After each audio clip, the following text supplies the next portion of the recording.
En 2014, les femmes représentaient 27% de l'effectif de la police nationale. Pourtant, elles ont dû attendre 1983 pour que les concours d'officiers leur soient ouverts et 1992 pour que leur nombre ne soit plus limité par des quotas. En ce 8 mars, journée internationale des droits des femmes, celles qui ont choisi les métiers de la sécurité étaient à l'honneur à la préfecture de Bastia. On a souhaité pouvoir illustrer à travers les métiers de la sécurité, non seulement la pluralité, la diversité des postes et des métiers occupés sur les trois champs, sécurité civile, sécurité publique et sécurité privée, puisque des femmes entrent dans ces métiers depuis un certain temps. C'est aussi l'idée d'illustrer la mixité des métiers, puisque ces métiers sont encore pour l'instant majoritairement masculins, même s'il y a une progression régulière à ce niveau. L'entrée des femmes est effective, mais encore très minoritaire.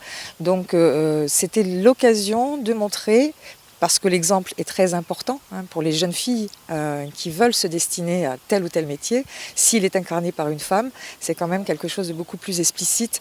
C'était aussi l'occasion pour nous de faire se rencontrer des plus jeunes qui sont en construction de parcours professionnels et des aînés qui, elles, sont déjà dans la vie active.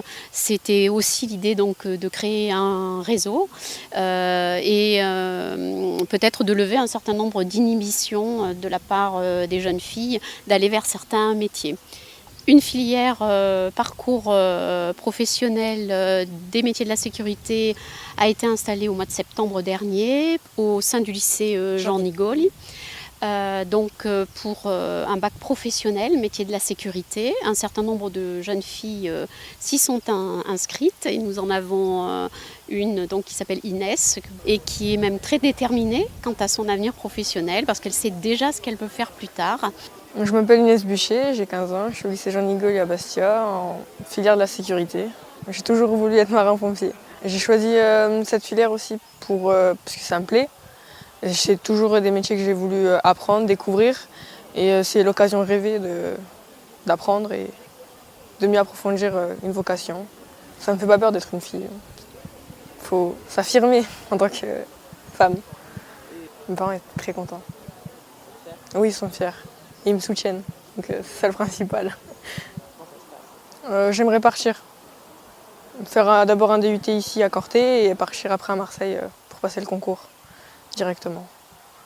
C'est un bac pro qui prépare à une orientation possible très diverse.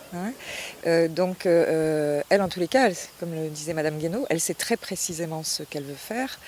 C'est intéressant parce que ça nous permet de repérer aussi des parcours que l'on va pouvoir aussi donner ou avoir ou à entendre. Parce que la sensibilisation sur les métiers que les femmes pourraient occuper, la déconstruction des stéréotypes qui s'y rattachent, puisque, sécurité, on imagine tout de suite une image d'homme. Donc non, ces métiers-là, ils peuvent être incarnés par des femmes. Il y a des jeunes filles qui s'y orientent. Et donc, c'était une volonté aussi d'illustrer la nécessité de la mixité des métiers, d'une plus grande mixité des métiers et une plus grande mixité professionnelle.